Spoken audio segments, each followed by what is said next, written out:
اس جگہ سے ڈنکی لگائی جاتی ہے اور یہ دنیا کی سب سے خطرناک ترین جگہ ہے، جو کہ 160 کلومیٹر لمبی اور 50 کلومیٹر چوڑی ہے۔ دونوں طرف سمندر، بیچ میں گھنا جنگل، زہریلے سانپ، بچھو اور ایسے کیڑے جن کے ایک ڈنگ سے آپ چند سیکنڈ میں مر سکتے ہیں۔ پہاڑ، ہر دن بارش اور بارش سے سیلاب اور لینڈ سلائیڈنگ۔ اس پورے ایریا میں کوئی بھی نہیں رہتا۔ یہاں نہ تو کوئی روڈ ہے اور نہ ہی کوئی کنسٹرکشن، اور یہاں سے پیدل گزرنے کا مطلب موت کو دعوت دینا ہے۔ مگر ایسا کیا ہے، کئی لوگوں کی جان جانے کے باوجود بھی یہاں سے پیدل گزرنے والوں کی تعداد بڑھتی ہی جا رہی ہے۔ 2021 میں 1,30,000، 2022 میں 2,50,000 اور 2023 کے سپتمبر تک 3,60,000 لوگ یہاں سے گزرنے کی ٹرائی کر چکے ہیں، جن میں سے اکثر مر بھی گئے ہیں اور بعض نے یہ جگہ کراس کر بھی لی ہے۔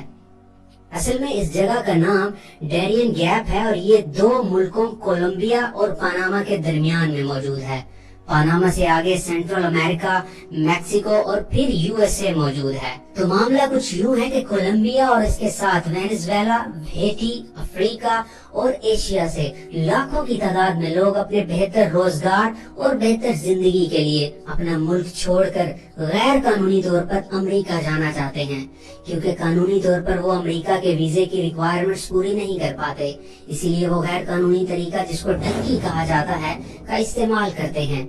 اس کے لیے وہ ایجنٹ کو پیسے دے کر اپنے ملک سے کولمبیا پہنچتے ہیں اور وہاں سے اس جنگل سے گزرتے ہوئے پاناما اور پھر میکسیکو سے ہوتے ہوئے امریکہ کا سفر کرتے ہیں۔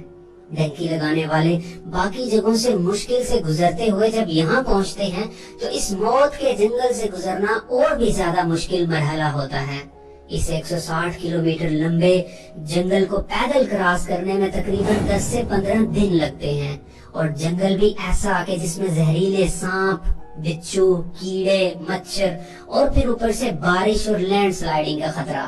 اب آپ تصور کریں کہ یہاں سے گزرنے یا پھر یہاں رات گزارنے والے لوگوں کی حالت کیسی ہوگی،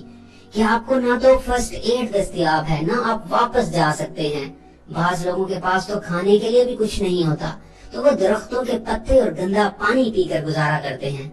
موت کا خطرہ ہر وقت ان کے سر پر لٹک رہا ہوتا ہے، مگر مجبوراً اپنی بھوک مٹانے اور بہتر زندگی یا اپنے گھر والوں کے لیے کرنا پڑتا ہے،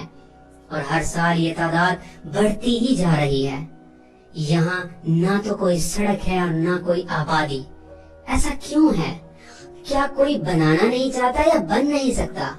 تو اس کا جواب یہ ہے کہ نہ تو کوئی بنانا چاہتا ہے اور نہ ہی یہاں بن سکتا ہے۔ مگر ایسا بھی نہیں ہے کہ کسی نے یہاں پر روڈ بنانے کا سوچا ہی نہیں، بلکہ 1970 میں یہاں روڈ بنانے کا منصوبہ بنایا بھی گیا، لیکن انوائرمنٹلسٹ کی جانب سے اس پروجیکٹ کو رکوا دیا گیا، کیونکہ یہاں روڈ بنانے کے لیے جنگل کا کچھ حصہ کاٹنا پڑنا تھا، جس سے ماحول پر برا اثر پڑتا۔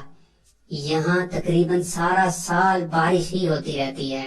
جس سے سیلاب اور لینڈ سلائیڈنگ عام ہے، اور دھوپ بھی نہیں نکلتی، تو یہاں سڑک بنانا بہت زیادہ مشکل ہے۔ اس کے علاوہ یہاں زہریلے سانپ اور کیڑے مکوڑے بہت ہیں، جو چند سیکنڈ میں انسان کی جان لے سکتے ہیں، اور اس سب کو اگر ہم کور کر بھی لیں تو بھی ایک اور وجہ یہ ہے کہ کولمبیا اپنے ڈرگز کی وجہ سے دنیا میں بدنام ہے۔ اگر یہاں روڈ بن بھی گئی تو اگلا خطرہ یہ ہے کہ ان ڈرگز کو سمگل کر کے پھر اس راستے کے ذریعے سے پاناما اور میکسیکو سے ہوتی ہوئی یو ایس اے تک پہنچ جائیں گی، جو کہ یو ایس اے نہیں چاہتا۔ اس کے علاوہ کولمبیا کی امریکہ کے ساتھ کچھ خاص نہیں بنتی، مگر امریکہ کی پاناما کے ساتھ کافی بنتی ہے۔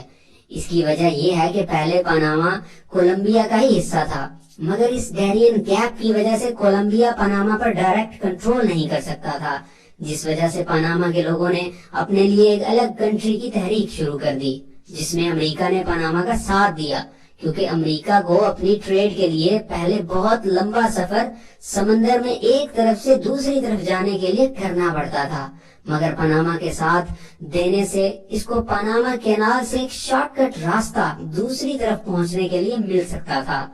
تو اس نے اپنے فائدے کے لیے پاناما کا ساتھ دیا اور آخر کار پاناما الگ کنٹری بن گیا، اور پھر پاناما نے امریکہ کو اس کینال سے راستہ بھی دے دیا، اور آج کی ڈیٹ میں اس راستے سے امریکہ اور دنیا کے کافی سارے دیگر ممالک اپنی ٹریڈ کے لیے یہی راستہ چنتے ہیں، اور یہ ان کے لیے آسان بھی ہے اور شارٹ کٹ بھی۔